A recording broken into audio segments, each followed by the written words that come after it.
Witam Was dziś z Nowego Jorku. Dziś porozmawiam z jedną z krypto legend, z Jimmy Song. Jimmy Song jest wczesnym inwestorem w Bitcoin, jest też deweloperem, jest też programistą Bitcoin Core i maksymalistą bitcoinowym. Zostańcie ze mną do końca, na końcu będzie konkurs i coś do wygrania. Zapraszam do wywiadu.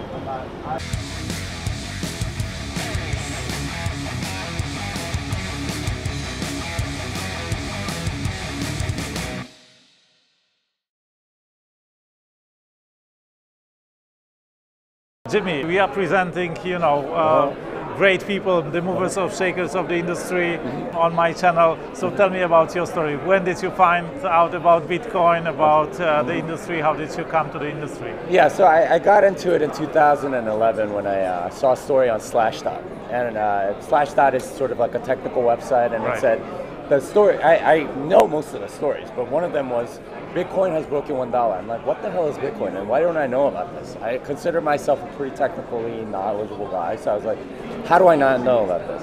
So I researched it for the rest of that day, and I was just absolutely transfixed. I was like, 21 million, I can't believe that. And so I was like, okay, I need to get some before everybody else.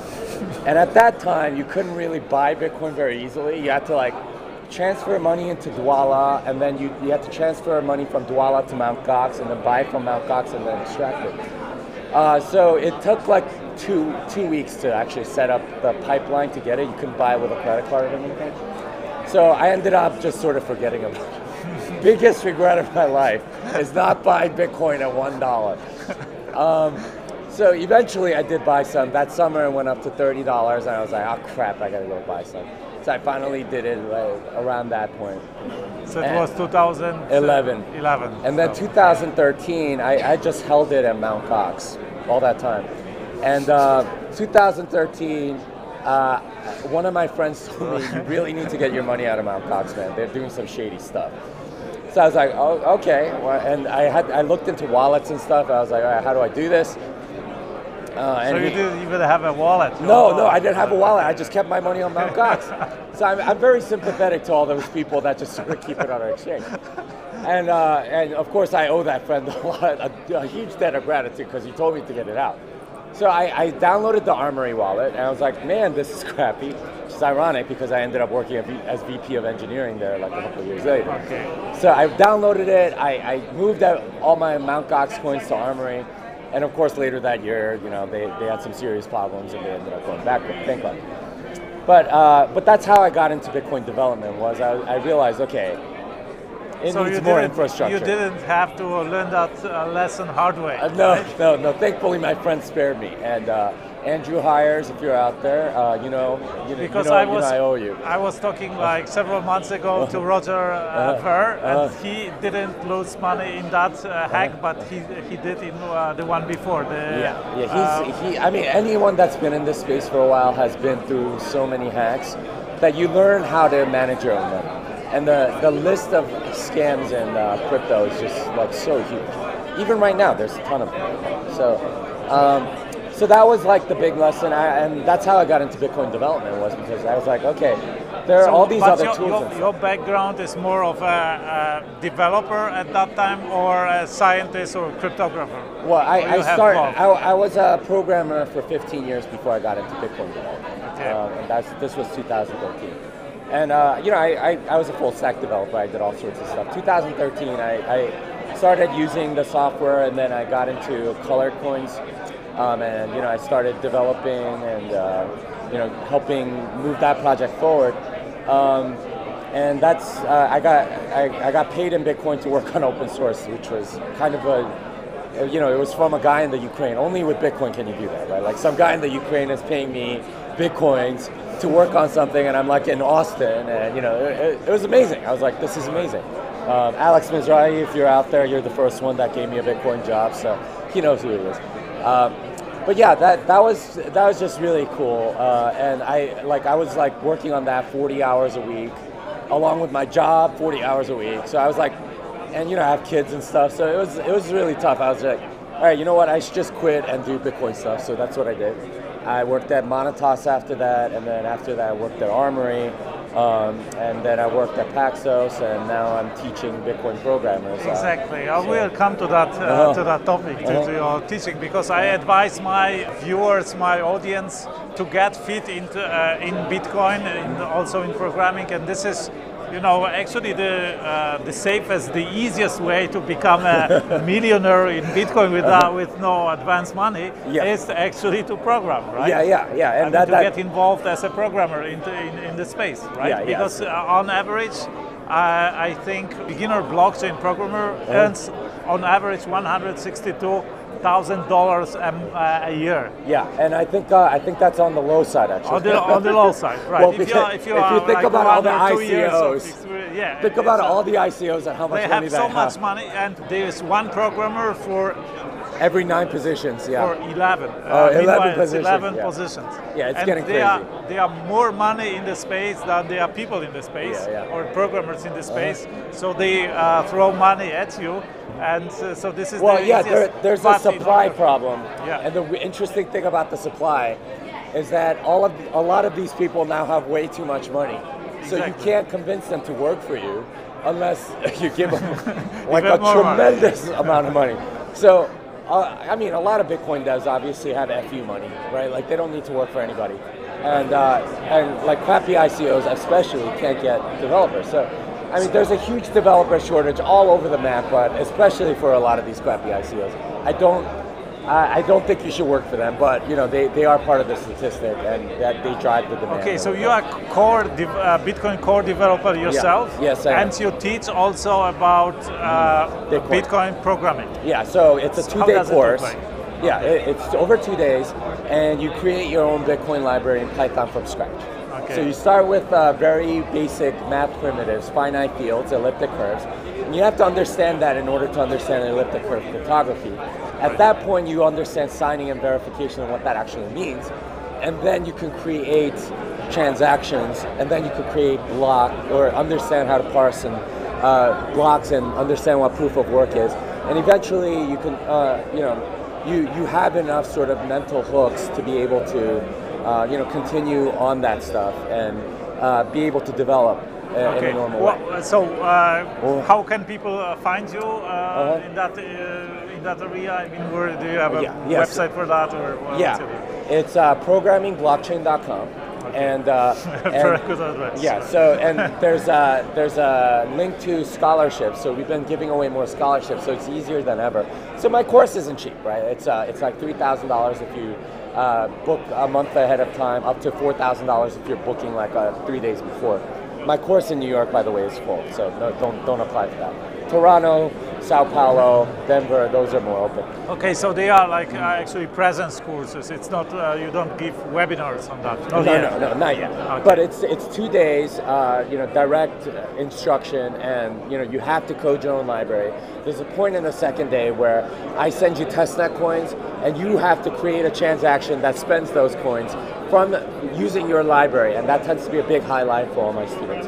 So that's like a big highlight. So you're going to learn all that stuff, not necessarily thoroughly, because it's a lot of info. It's like a semester's worth of information in 2 days. So I don't expect everyone to get all of it. In fact, I expect nobody to get all of it. You're supposed to review afterwards. Okay. But it gives you enough to get started and become a developer. You're obviously going to have to put in some hard work, but it's not going to be like just sort of thrashing blindly. You have a program that you can really learn and get into this stuff. And we need more developers, and like I said, people are constantly graduating out with FU money, so there's always going to be a need. I think I'll always have room for this class. So, yeah. Okay, let's talk about the industry, about Bitcoin and so on.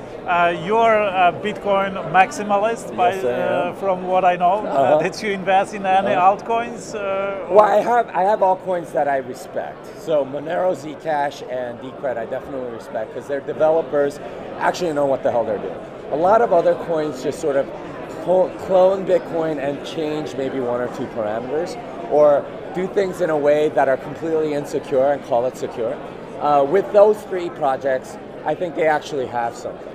ZK Snarks is interesting technology. Confidential transactions is interesting technology. Decreds like governance, all that stuff. You know, and those guys all know how to code, and I've read their code. Like BTCD is one of the best code bases I've ever read, and the Decred guys made that. So there's some. Decred is also a Bitcoin clone. You have admin Bitcoin fork, Well, so code fork at the earliest stadium, right? Well, so they took BTCD, which they wrote, and then they sort of modified that for Decred. So it's not. And Monero, if you look at it, the whole thing is completely different. Like the entire code base is different. Their base 58 is different. You know, they do everything differently. So I have a lot of respect for those projects because they managed to do that and still make it secure, and they have like really good cryptography and stuff. A lot of these other projects I don't respect. Will any of them work? I don't know.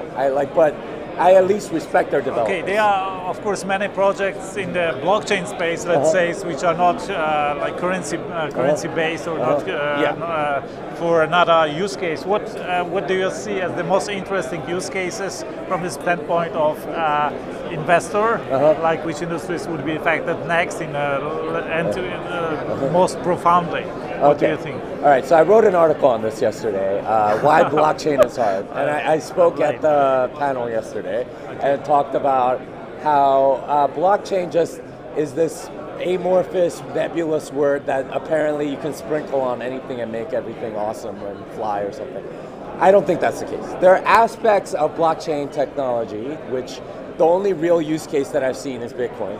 There are aspects of it that I think would be useful in other industries. Public key cryptography would be amazing for any sort of receipt, right? You can't fake receipts with a public key, like some sort of signature. And I think that's what most of these like projects are looking at and saying that they want, is they want proof that somebody you know, did something and they attested to it so that like, they did something. Supply chains. So they keep saying blockchain. Really, all they're talking about is, or they could do like 99% of what they're talking about with public key cryptography, and it doesn't make sense to, like, blockchain is an amalgamation of all sorts of things. There's, you know, obviously public key cryptography. There's also proof of work. There's like sort of a gossip network in there. There's you know, validation and consensus rules and stuff like that.